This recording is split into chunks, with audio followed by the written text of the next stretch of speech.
This episode's brought to you by Notorious Fire Company. Firefighter owned and operated, Notorious Fire Company manufactures and creates quirky and unique items for the fire service. Whether it's your stainless steel water bottles, tumblers, 4-in-1 koozies, you can decorate your emotional support water bottle with more than 100 different designs they offer so very much. From apparel to swag to stickers, they got you covered. Check them out at notoriousfire.com. That's Notorious, notoriousfire.com. And check them out on social media, Instagram, Facebook, and TikTok at Notorious Fire. And this month with the podcast, if you use coupon code Fire Radio June 2023, that is Fire Radio June 2023, you'll get free shipping on all orders within the U.S. So check them out, notoriousfire.com. Lenny and the crew, they're making great stuff, and I have to tell you, with the summer upon us, the sticker packs are out of control. You got everything from Star Wars to pinups and everything in between. Slap them on your beer fridges, your coolers, and your tumblers, and celebrate the summer in style with Notorious Fire. A good supporter and longtime friend. We're happy to have him on the podcast with us. Check him out, notoriousfire.com, and coupon code FIRERADIO June 2023 for free shipping all across the U.S. This episode's brought to you by Box Alarm Grills. When your apparatus arrives on scene, are you making the best showing? Looking to set your rig apart from everyone else? Want your engine, truck, or rescue to be easily identifiable? There is a solution. With large aluminum grill numbers and full-width rear mud flaps from Box Alarm Grills. Formed by Danny and a team of fellow firefighters, Box Alarm Grills gets it. They know what it means to show pride in your ride, delivering the quality construction and design that fire departments demand. That's why their grill numbers and mud flaps grab attention, enhance visibility, and make your fleet recognizable on scene while responding or just driving around town. Built in the USA by a family-owned business, Box Alarm Grills is quickly becoming the choice of fire companies, apparatus planners, and fire truck manufacturers with out-of-the-box or custom solutions. Check out functional, durable grill numbers and mud flaps from Box Alarm Grills today at boxalarmgrills.com and on Facebook and Instagram. And like Danny and his crew like to say, add pride to your ride. Hey everybody, Jeremy, National Fire Radio, back on the podcast. Today is an extra special episode for me as well. This is a gentleman I've gotten to know over the last few years. I pop into his shops every so often, mostly unannounced, and he has to deal with me. I poke around, I take pictures, I ask him 1,000 questions. He has an incredible wealth of knowledge, and he brings a lot to the table. Frank Docimo, how are you, brother? We're doing excellent, Jeremy. Thank you for having me on today. Frank's one of those guys. So, Frank, let's talk about this. City of Stamford, Connecticut, 14 years with the fire department. You hired and was a fireman for many years. You ended up going down, and we'll get into the story, but I just want to give a little bit of background.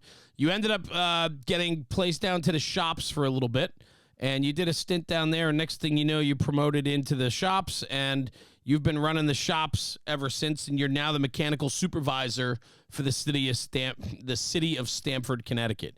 It's quite a prestigious spot, and I want to get into that, and I want to get in about how important the position is that you're in and the type of facility that you run and manage, along with the equipment storage and the equipment maintenance and apparatus maintenance and purchase. I mean, it's an unbelievable process and what goes on in your daily activities there.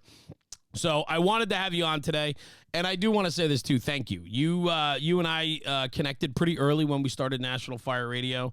You recognized that I'm an apparatus guy, and you always had given me an open invite to stop in. And frankly, you have not been able to get rid of me now. I just keep popping in. No, we love having you guys by, and it's a good platform to kind of check out what other people are doing or get ideas, or maybe somebody in a department's trying to figure out how to accomplish something or mount something or put something into service on their apparatus, and they're trying to figure out how to do that. And I think a lot of stuff that viewers view on your guys' platforms, provide those answers. Yeah, it's a lot of fun, man, and that to me, and you're a guy that gets that and helps me because you're like, hey, look at this, something we did, and I love when people send me in-house things, and I think that's a testament to who you guys are, and I say you guys, you got a crew with you, a couple guys in the shops with you that do an incredible job and support you, and you guys, I mean, this is a full-service mechanical shop for the apparatus fleet of Stamford, Connecticut. As well as, so give me the rundown, Frank. You guys do not only like maintenance and repair of apparatus and loose equipment, but what else? I mean, what are you guys doing down there? We pretty much do everything.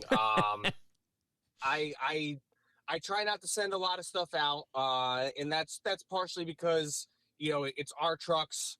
We want to know what's going on and what's going into them and what was wrong with them, what was the root cause. So it's always better if you have the capability and ability to do stuff yourself, if you have the personnel and the tools and the knowledge. We're fortunate that the city is very supportive of our program. We've got a lot of tools, we've got a lot of capability in house, we've got a lot of software and stuff that dealership level type equipment that allow us to be able to do that. And we kind of try to bring everything back in house. I mean, we do everything from specifications of apparatus, purchasing and acquisition of loose equipment, large equipment, ancillary vehicles, anything that really goes on that fire truck usually comes across my desk and gets shipped to my facility. For a city of our size, we're pretty big. We're one of the bigger cities in the state of Connecticut. Close proximity to New York. You have to have a lot of stuff on hand. You have to have a lot of resources. You got to have a lot of phone numbers.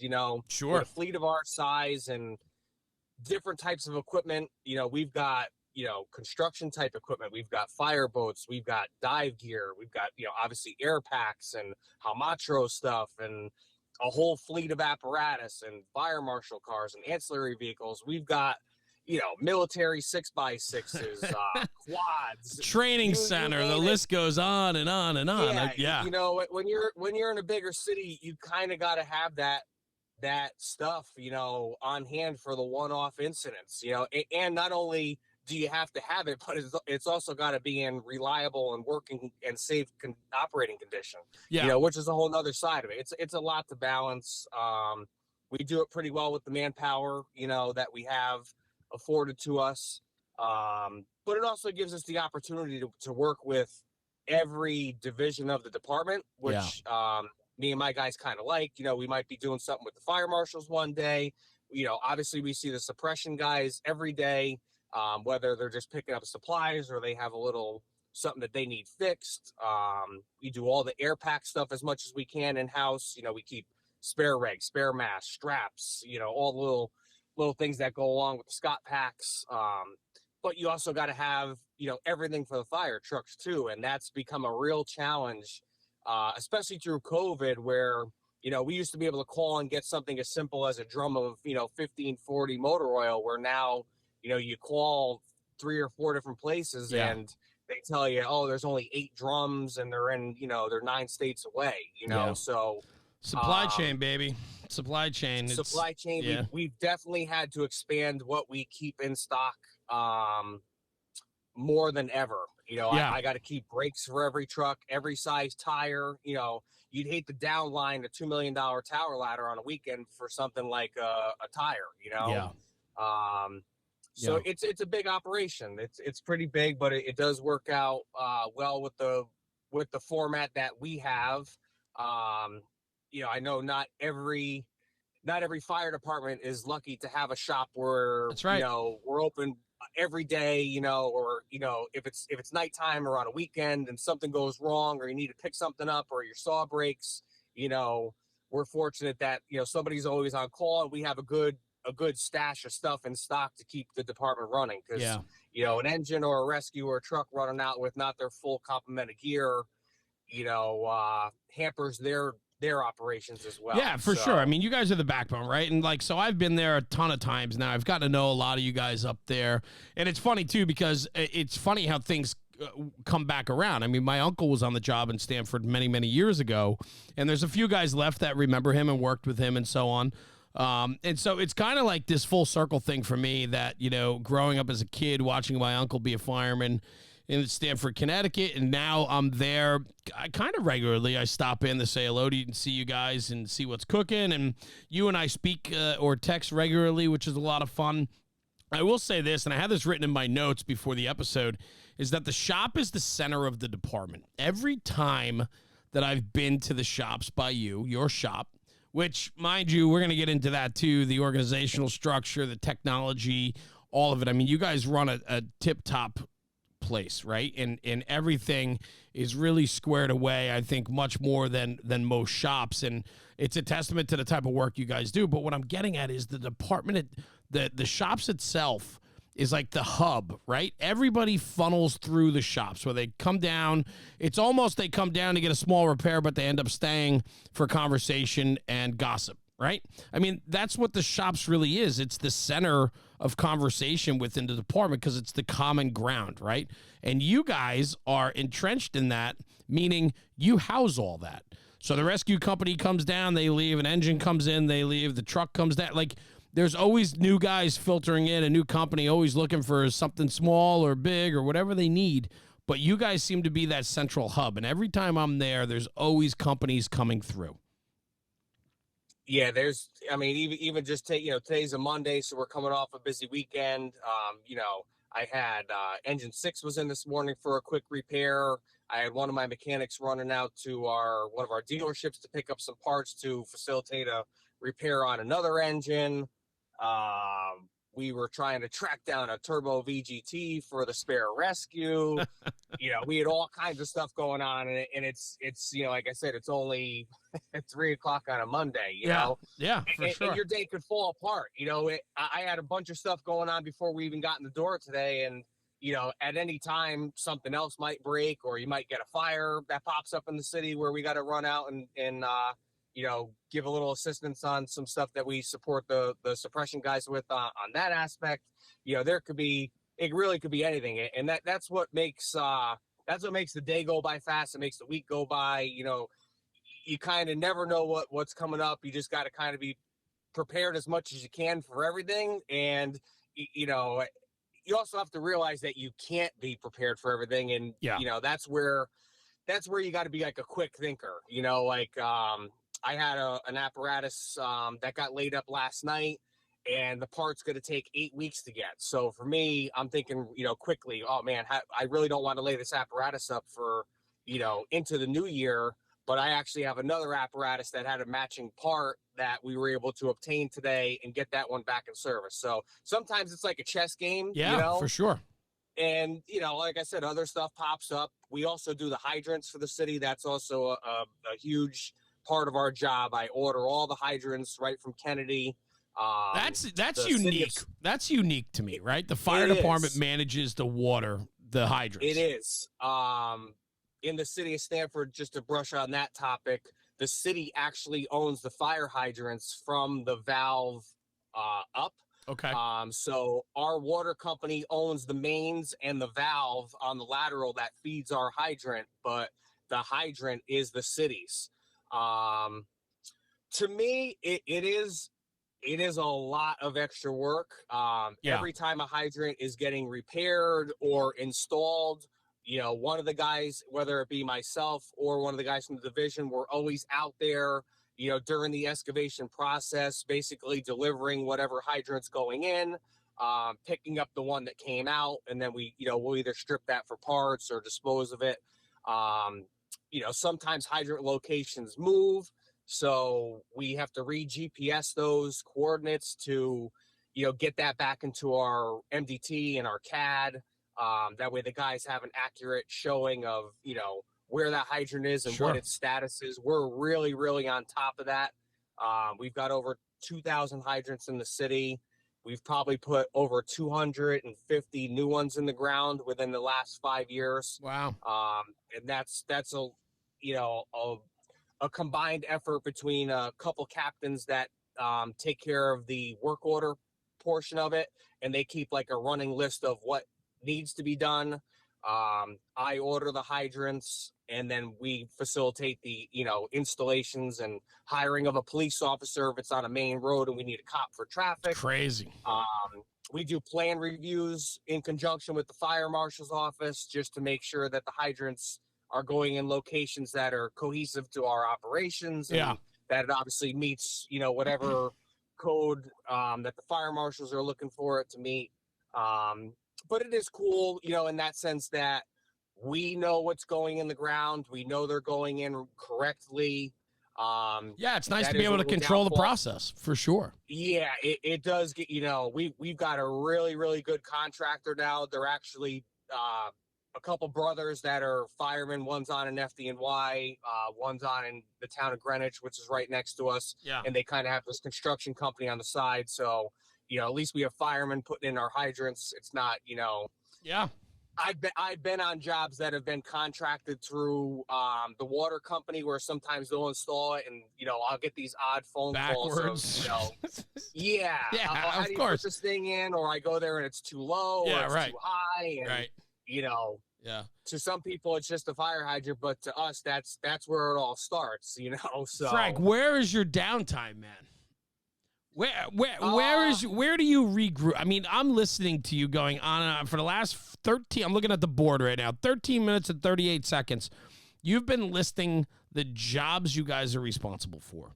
And I know that it's no exaggeration about how busy you guys are there. And I watch the productivity that comes out of this shop, whether it's a brake repair. I mean, God, the last time I was there, you had an engine in bay.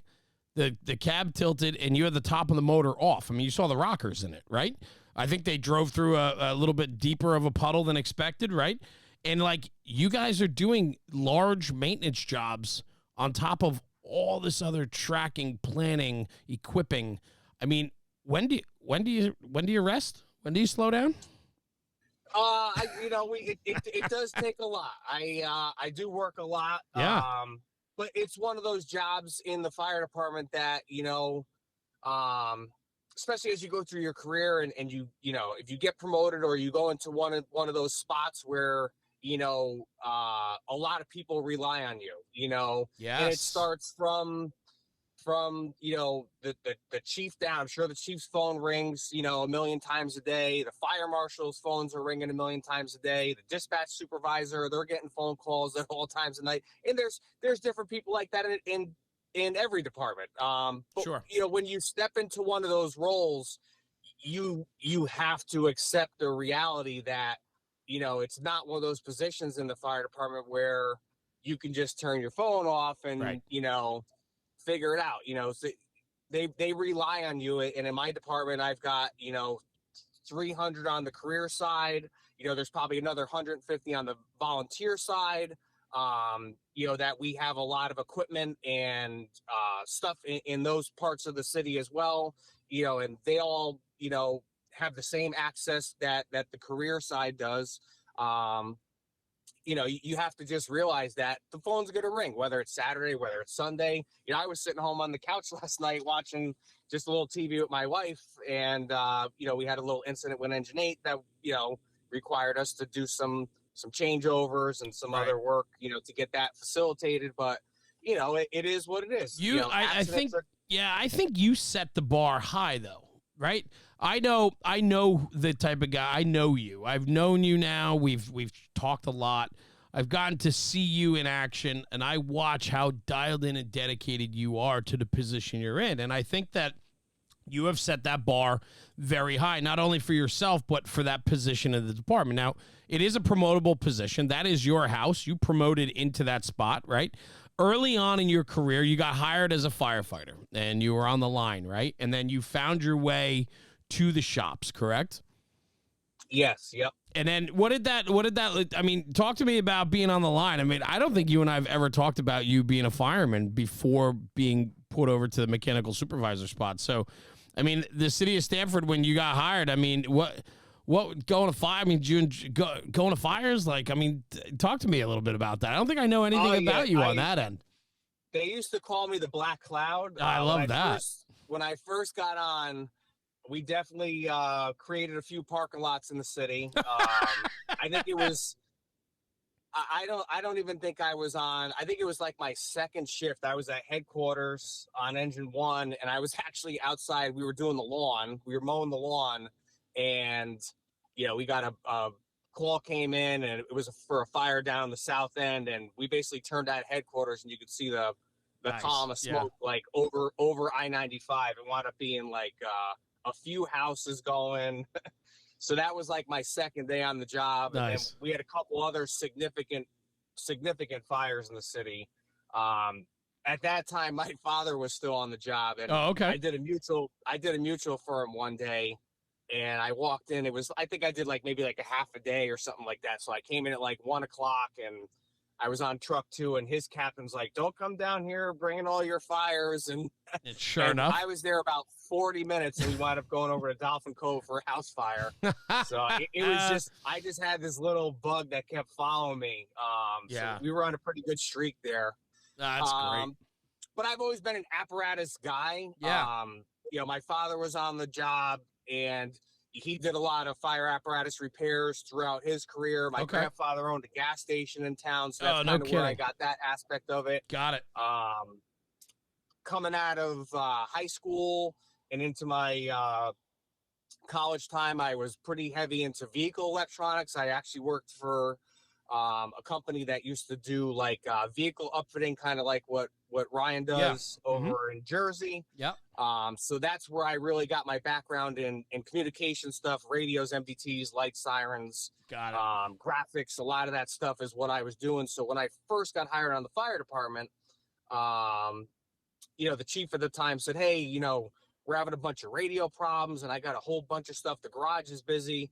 When you get off probation, would you mind, maybe on your off days going down and working a little bit on taking care of some of those, items for us?" I was like, "Yeah, no problem." Because for the chief at the time, who was chief of graph, if you have somebody in your department that's kind of got that specialty knowledge, sure, if you're allowed to or capable of, having that person do it, you're not getting on somebody's schedule, waiting for somebody to come down, not having the right parts. So we started doing a little bit of that stuff in-house. And it kind of just grew from there. Shortly after that, they wound up buying a couple command cars that were pretty, for their time, pretty ahead on some of the technology and some of the stuff that was coming to our street. So I wound up building the car right at the garage. And that car, they were basically in that vehicle until a couple months ago, till we just went to that new platform. Yeah. That Ryan and the guys down at 1075 did for us. Yes. So I was, I kind of bounced all over. I was a headquarters guy. I was the junior guy in the department for almost 5 years, because there was a pretty big gap from my class and when they actually hired the next group of firefighters. So I was like the junior guy in the department for pretty much almost 5 years. And then they had a new class, and usually some of the new guys go to the busier houses. So I wound up going to Engine 4, and I only did 2 or 3 shifts there before the chief at the time asked if I could go down to the garage on a little special detail while the mechanical supervisor was out. Me and you kind of spoke a little before about this. We used to have a captain spot and a lieutenant spot in the fire department garage. And at that time, the mechanical supervisor wound up getting sick, and he was kind of out long term. So the lieutenant was the acting captain, and I went in as the acting lieutenant. And, that's really where I just kind of started to get my feet wet on, just trying to keep things moving. At that time, the department was at a different spot as far as apparatus had went. We were pretty long overdue for some engine replacements. Right. We had a lot of stuff out of service. So, my first couple of years down there was really just a big, chess game of trying to keep things in service and move stuff around. I was relying heavily on some vendors, to help us get through that time. And we kind of went in a little bit of a different direction as far as the apparatus has went, which I'm sure a lot of people that follow our fleet have seen.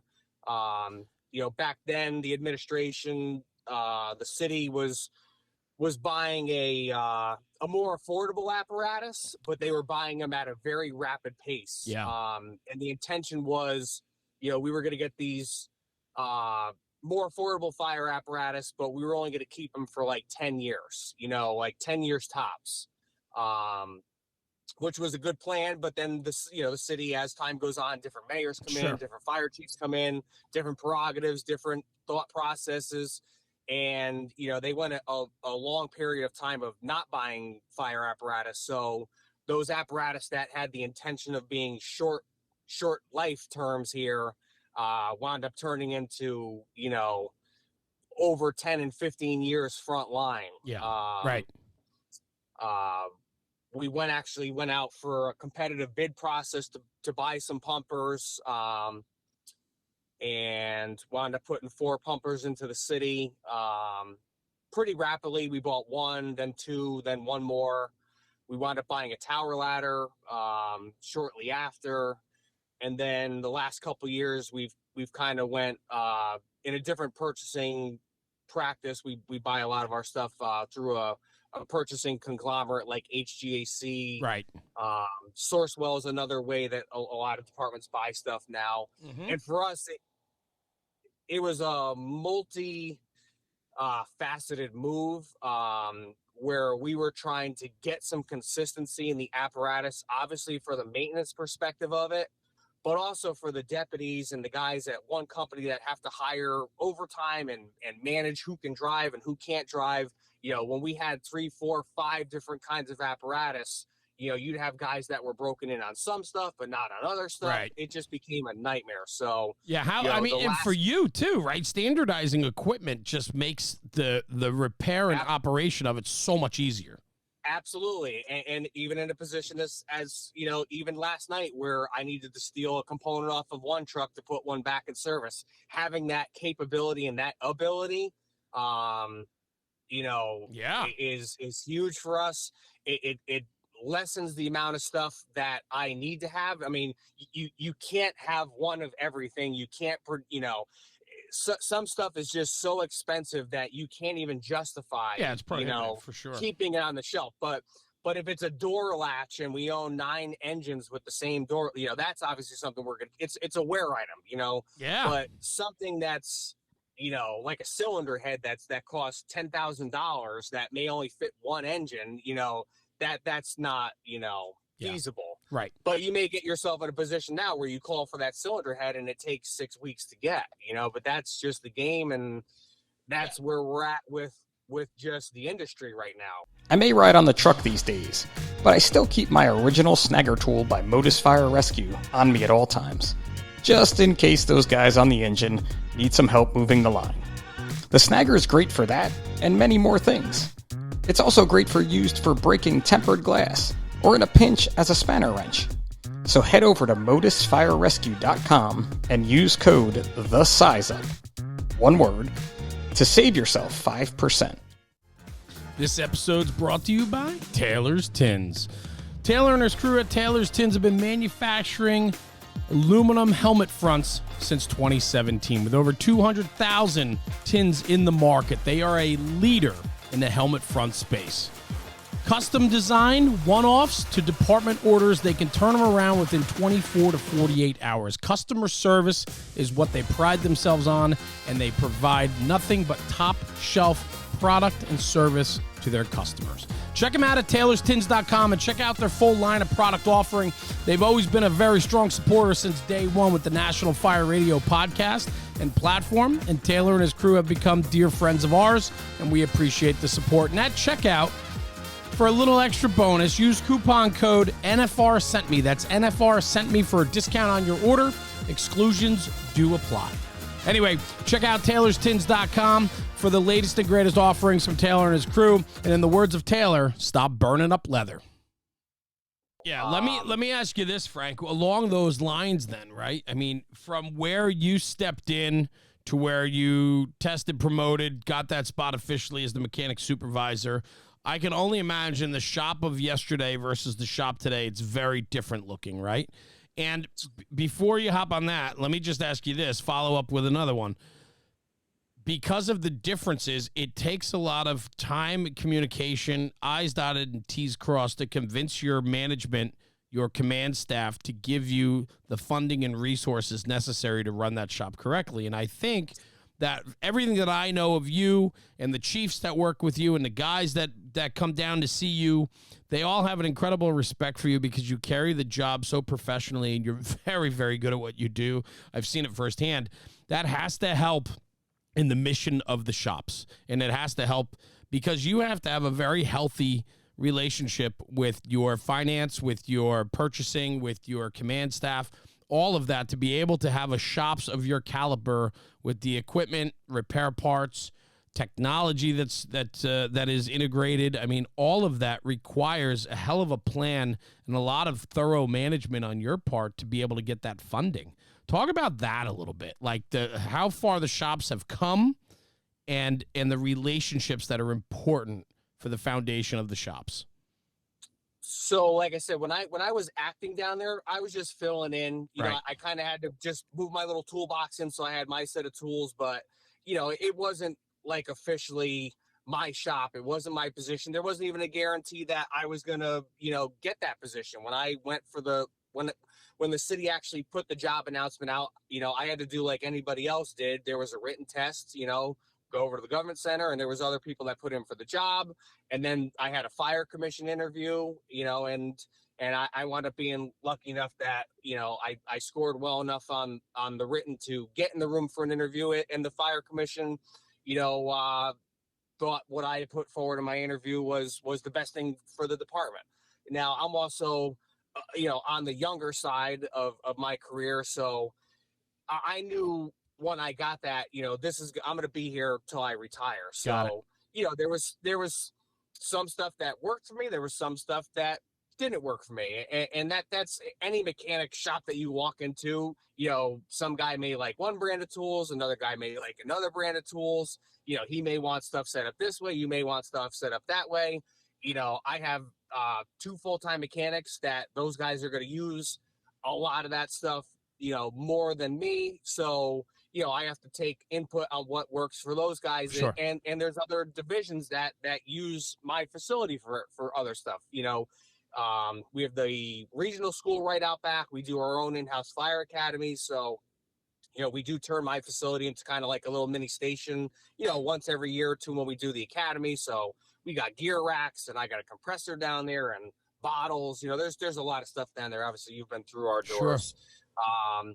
But we did do some very big upgrades to the building. My facility is in a good spot because I'm hooked right to the training center.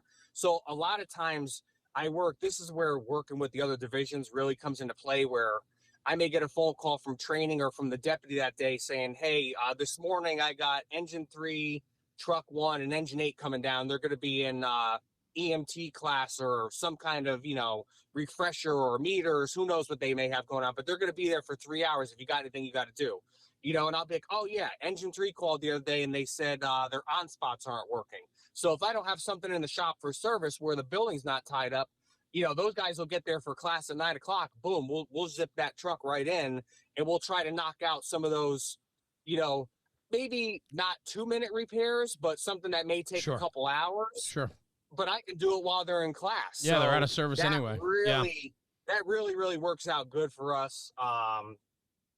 But we did do a lot of upgrades to the shop, and that was, you know, in conjunction with the administration basically putting in the money, and obviously the city for coming through with the funding for that. I mean, since I've been there, we've painted the inside and outside of the building. We did all new lighting inside the building. We did a lot of upgrades to a lot of the tools. We moved one of the lifts. We redid the offices. We got a new SCBA compressor. We've put some, you know, my facility's not staffed 24 hours a day, but we did a couple of things to help, you know, give access to some companies that maybe need to get some stuff if we're not there. Right. You know, we're able to allow people in remotely now. We've got, you know, thermostats that we can control and keep an eye on the building. And, some security measures that we put in. So we've definitely done a lot of stuff to the actual building, but the building was also built when the fire department was half the size.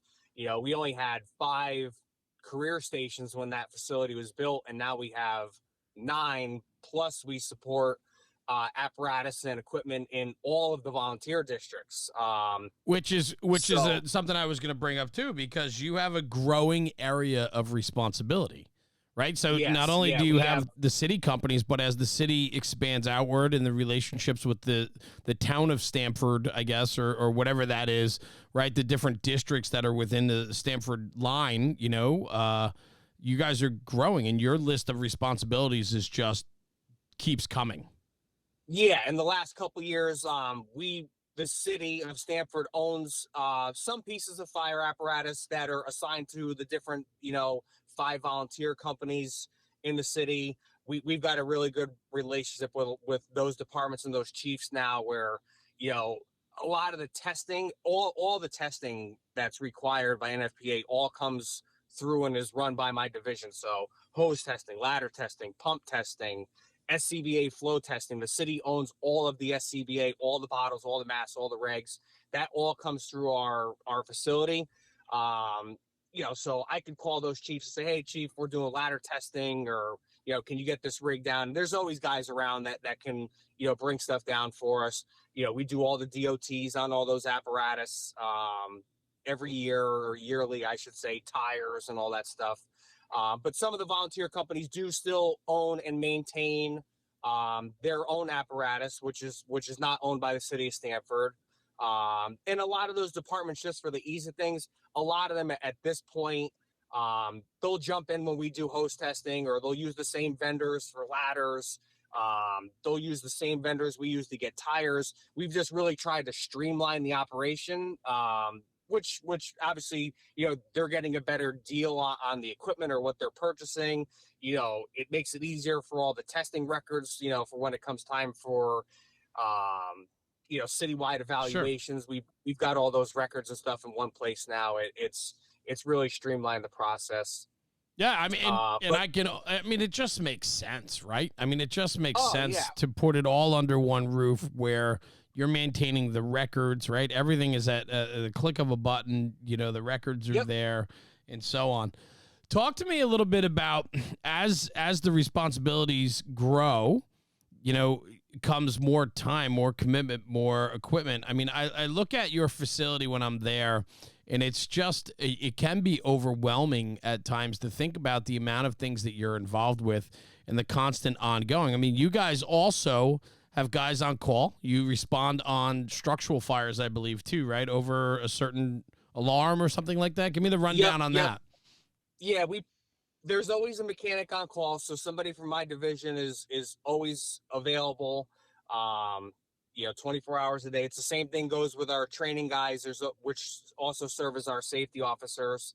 So there's a few different positions in our department that there's an on-call aspect of it. There's usually never a week that goes by that you're not going to get called back, and it could be for a fire. We have a scene support unit that we put together a couple of years ago, which really, really worked out well. A lot of stuff gets used at structure fires, like everybody knows, and then you kind of get that like day after where it's like, oh, we need a chainsaw, we need bar and chain oil, right.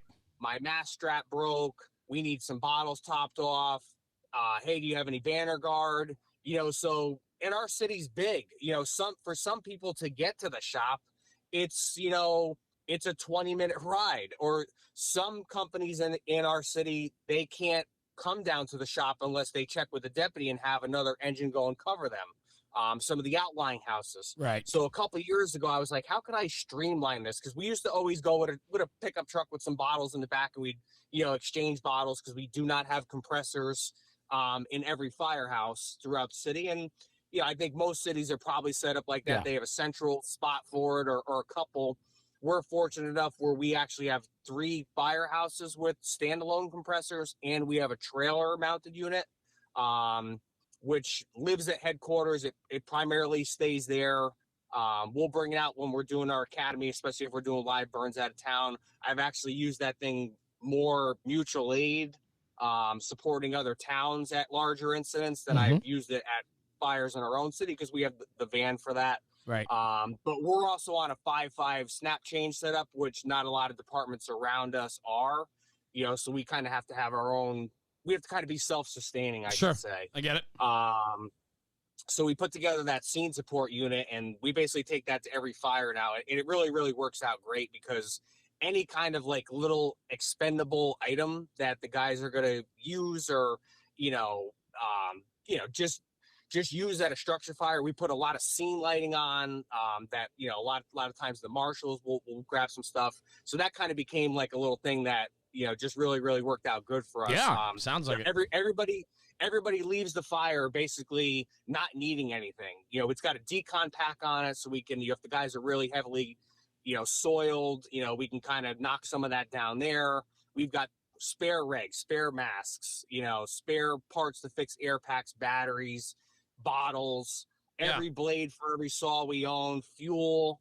Well, it's nice because you can put companies back in service before they get back to their own, like you were saying, you have those outlying companies. That was the point. Yeah. It's easier for me to restock the van at my place because that's where everything is, right, than to have all these companies trying to, after the fire, try to get a hold of the deputy. We need to go downtown. Or we're trying to run stuff to them, Yep. It just, like I was just saying, we even had just some oddball stuff. Like we had a fire at a gas station last winter or the winter before that, and the first engine company basically went in and there was like a 55-gallon drum of waste oil that had gotten knocked over by a hose line. And these guys were covered in motor oil. Right. And it's like January, so I've even got like just little Napa seat covers. Like if you go to the dealership, they put like the plastic seat cover on.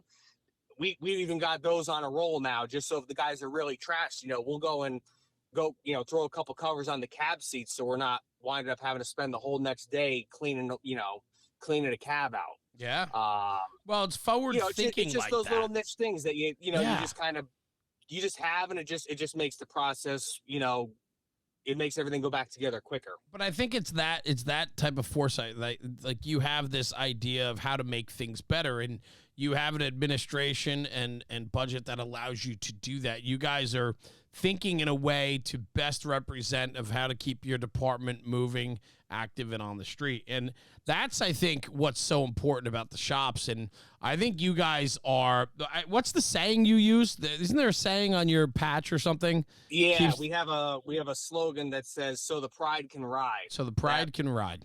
And I think we've had that for a couple years. I'm writing that down because that's probably going to be the title. So the pride can ride. And I always tell, like I was saying, we always have the fire academy. We're actually, the chief is doing interviews today. We're about to hire a pretty large class. I always tell the guys that come in to the academy, because like I said, they're in and out of my building for 4 months. My little facility down there kind of becomes their station. They have their details they do every day. They check their air packs right there. They have a little locker. They have different responsibilities, whether it's bathrooms or garbages or vacuuming, or the captains that run that academy really give it almost like the regular Stanford Fire experience. So they come in and do everything just like they're on the line. Who's checking which apparatus that day, washing them, fueling them. Yeah, it is like a regular day at the firehouse. Just they're not going on calls until they're out of the academy. But on the first day, they always bring, the familiar faces that they're going to deal with, in. And I always have kind of like the same kickoff that I always tell these guys is, you guys are really lucky to be in a department like ours that has so much available to them. We do a lot with a little. We're a big city with like a small town operational feel. There's only a couple guys that kind of make things happen, but it's not like that everywhere. There's cities that are bigger than us that if an engine breaks down, they don't have an engine to go to. They'll brown out a company, or they'll put them in a pickup truck. Right. There's firehouses that if you cut a hose line tonight at a fire, and you have a 200-foot cross lay, you may be down to 150, or they may not have the same color you have or the same whatever. So you may have 3 sections of yellow and a section of blue. They may not have an extra $1,000 TFT nozzle or an extra $5,000 Hamatro, or if you have a fire, a van like ours may not show up, and, you may have to go back and fill your own bottles, so, our guys are really, really lucky to have what they have here. Yeah. And that didn't come, I was going to say, it didn't come in the, in the last 2 years. This has been years and years and years of buildup. The city expanded, and, the fire department expanded with it. And we've had the support, of the city administration to, have what we have. And I know when Chief Palmer was on, he was kind of explaining, kind of along the same thing that, it's not like that everywhere. And you kind of got to, take a step back sometimes and realize how lucky, you are, or we are. And, it took a lot. It took a lot to get to where we are. And we're not done. There's stuff that could be corrected. I mean, if somebody asked me, could I use a bigger shop? Yeah, sure, I could use a bigger shop. But, putting a bigger shop in it's not an easy project. Could it stay on the same piece of property? Does it make sense to keep it in the same piece of property? Right. How much is it going to cost? We need a lift right now. The in-ground lift is original to the building. It's actually a 3-post lift, because we used to have a tiller. But fire apparatus has changed drastically since that shop was built. Sure. We're kind of even pushing the limits of picking up a pumper on it right now. I got to drain a lot of I got to drain the whole tank. We got to take a lot of equipment out in order for us to safely pick those trucks up.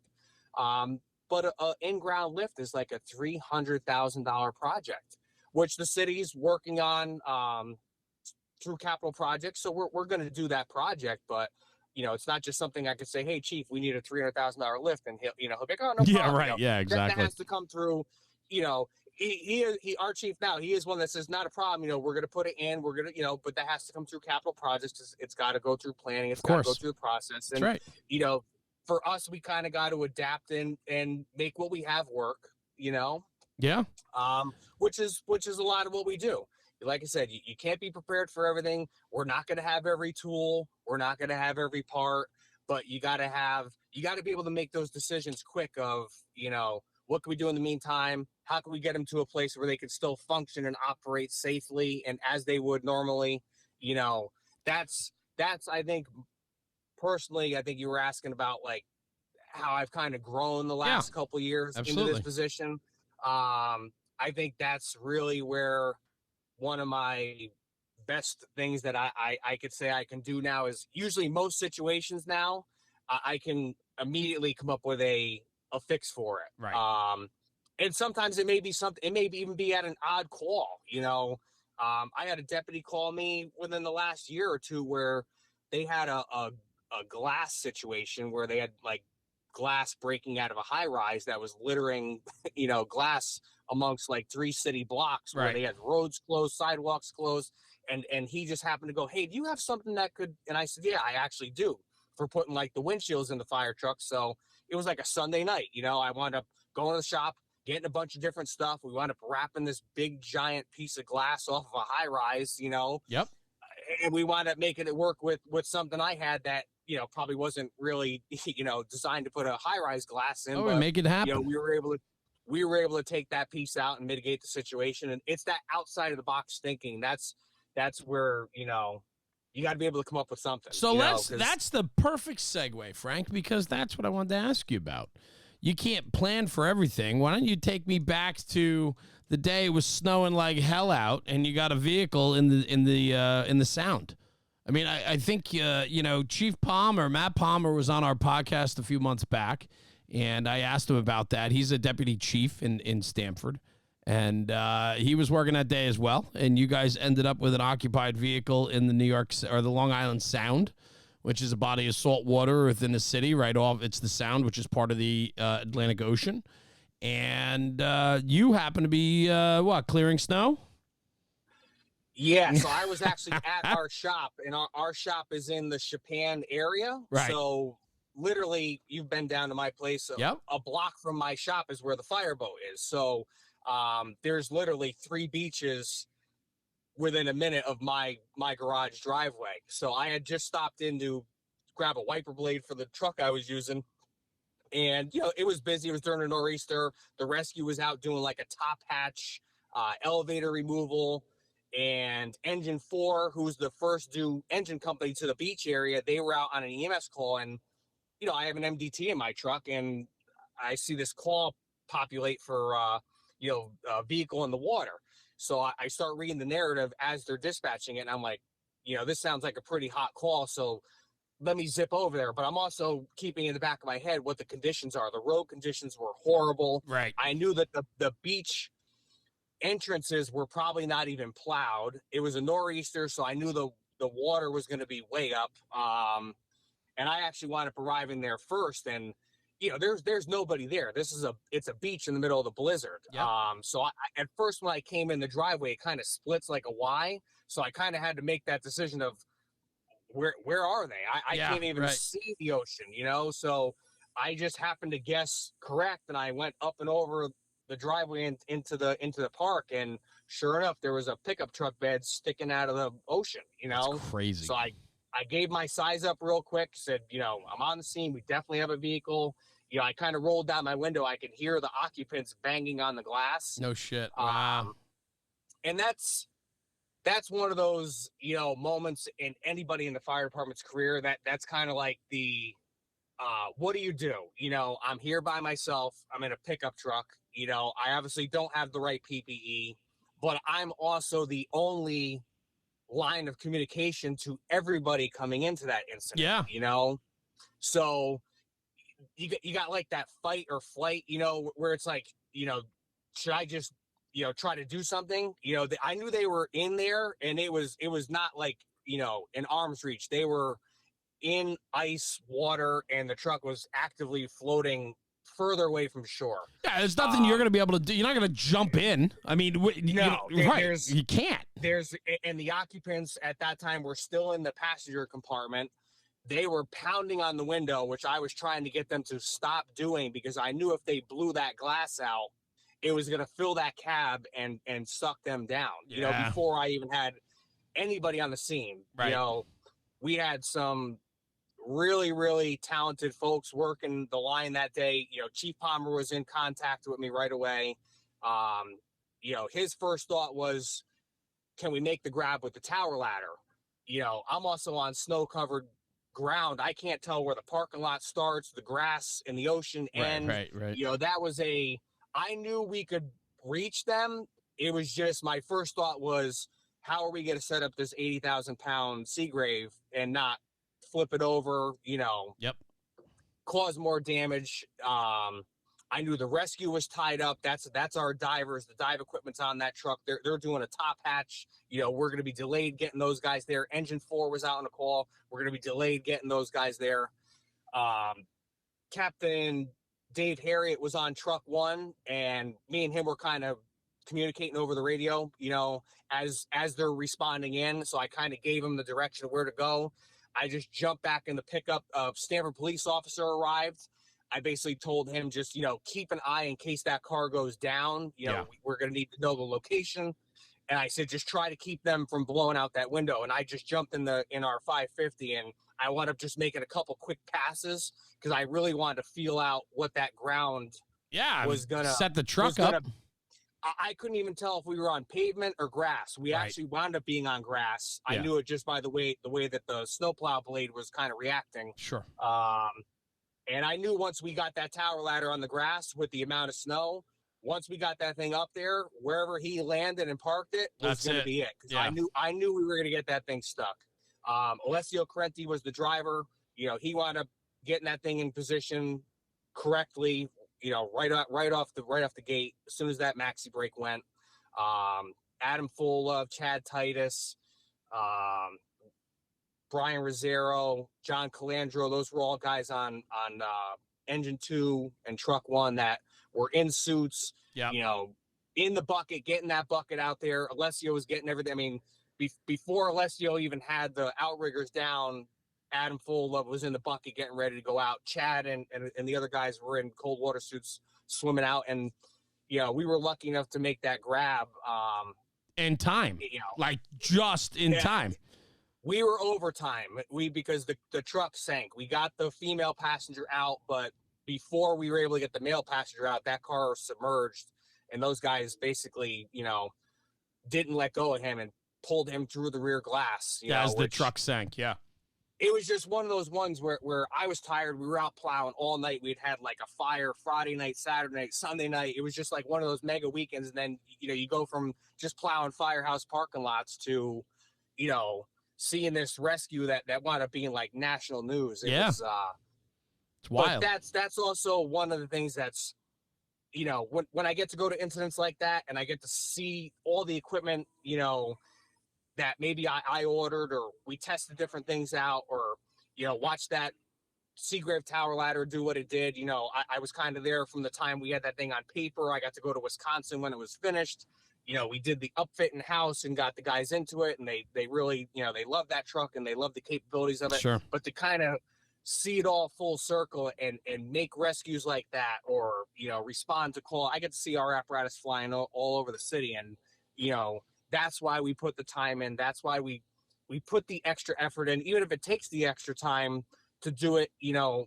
We kind of have that attitude where we do it right the first time. If it's there, it's going to be working before it leaves the shop. Nothing, rarely does something leave the shop not working. If it's not working, it's basically, like a non-essential piece of equipment. Yeah. And it's probably because I can't get what I need to fix it right away. But you never know, what could happen. And the guys, really rely on everything, whether it's an air pack or a Hamatro or a truck starting. They're all relying on that equipment. And there's a lot riding on. I always, kind of have like an internal, discussion with my guys, basically saying there's a lot riding on those frame rails. It's somebody's brother, it's somebody's husband, it's somebody's son or daughter, I get it.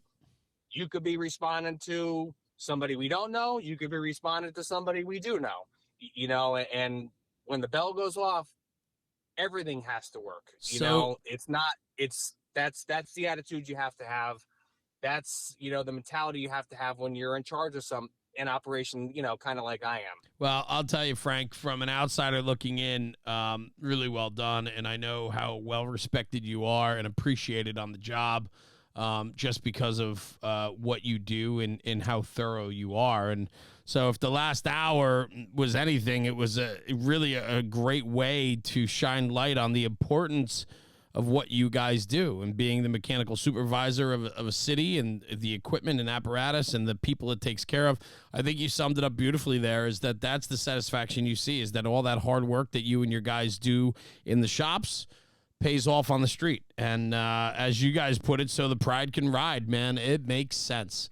And thank you so much for joining me today, man. What a great episode, and a little bit different of a conversation than we've had here before, to really hear and dive into what the shops are about and the responsibilities that you hold. I'll tell you, man, it's a lot of pressure and it's a tough spot, and I've seen you do very well at it, sir. And thanks for joining me today, man. I appreciate your friendship. Absolutely. Thank you for having me. Yeah, it was awesome. Thank you. Good time. Really fun. Good. Don't go anywhere. Stay right here. I'm just going to sign off the podcast, and then I'm going to get right back to you, Frank. So hang on one sec, okay? Guys, thanks for tuning in for another episode of the National Fire Radio Podcast. Frank Docimo out of the city of Stamford, Connecticut, the mechanical supervisor. A really unique perspective about what they do in the shops, keeping the apparatus on the road, the equipment tip-top shape so that the guys and girls can do their jobs on the street, man. It's an absolute home run. I love it. What a great episode. Thanks for tuning in. Take this conversation back to the firehouse and talk about it. When you talk about the job, you're making the job better. And, go do that because it makes a difference. Anyway, thanks for tuning in. We'll see you at the next one. Jeremy, National Fire Radio.